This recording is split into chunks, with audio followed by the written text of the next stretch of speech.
सोमवार की व्रत कथा। एक समय की बात है, किसी नगर में एक साहूकार रहता था। उसके घर में धन की कोई कमी नहीं थी, लेकिन उसकी कोई संतान नहीं थी। इस कारण वह बहुत दुखी था। पुत्र प्राप्ति के लिए वह प्रत्येक सोमवार व्रत रखता था और पूरी श्रद्धा के साथ शिव मंदिर जाकर भगवान शिव और माता पार्वती की पूजा करता था। उसकी भक्ति देखकर एक दिन मां पार्वती प्रसन्न हो गई और भगवान शिव से उस साहूकार की मनोकामना पूर्ण करने का आग्रह किया। भगवान शिव ने कहा कि हे पार्वती, इस संसार में हर प्राणी को उसके कर्मों का फल मिलता है और जिसके भाग्य में जो हो उसे भोगना ही पड़ता है। लेकिन पार्वती जी ने साहूकार की भक्ति का मान रखने के लिए उसकी मनोकामना पूर्ण करने की इच्छा जताई। माता पार्वती के आग्रह पर शिवजी ने साहूकार को पुत्र प्राप्ति का वरदान तो दिया, लेकिन साथ ही यह भी कहा कि उसके बालक की आयु केवल 12 वर्ष होगी। माता पार्वती और भगवान शिव की बातचीत को साहूकार सुन रहा था। उसने ना तो इस बात की खुशी ही थी और ना ही दुख। वह पहले की भांति शिवजी की पूजा करता रहा। कुछ समय के बाद साहूकार के घर एक पुत्र का जन्म हुआ। जब वह बालक 11 वर्ष का हुआ तो उसे पढ़ने के लिए काशी भेज दिया गया।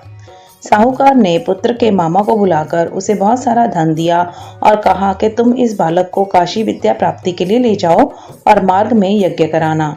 जहां भी यज्ञ कराओ वहां ब्राह्मणों को भोजन कराते और दक्षिणा देते हुए जाना। दोनों मामा भांजे इस तरह यज्ञ कराते और ब्राह्मणों को दान दक्षिणा देते काशी की ओर चल पड़े। रास्ते में एक नगर पड़ा, जहां नगर के राजा की कन्या का विवाह था, लेकिन जिस राजकुमार से उसका विवाह होने वाला था वह एक आंख से काना था।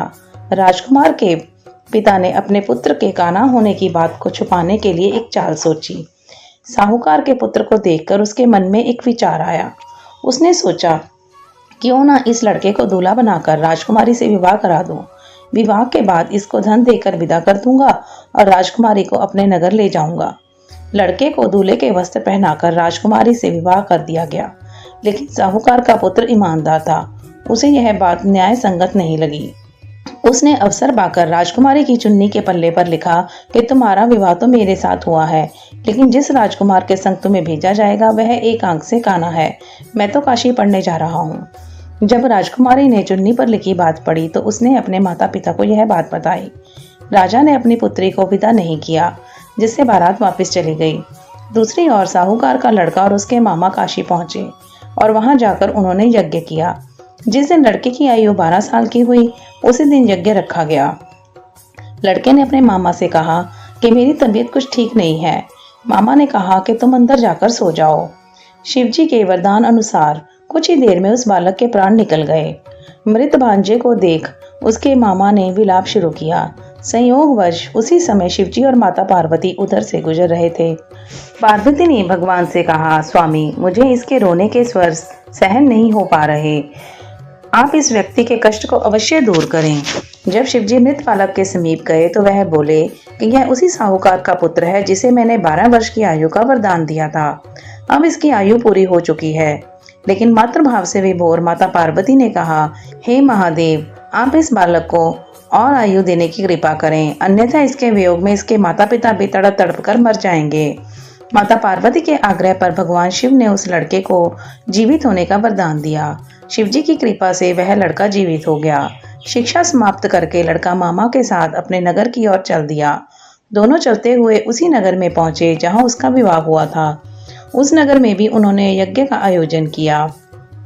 उस लड़के के ससुर ने उसे पहचान लिया और महल में ले जाकर उसकी खातिरदारी की और अपनी पुत्री को विदा किया।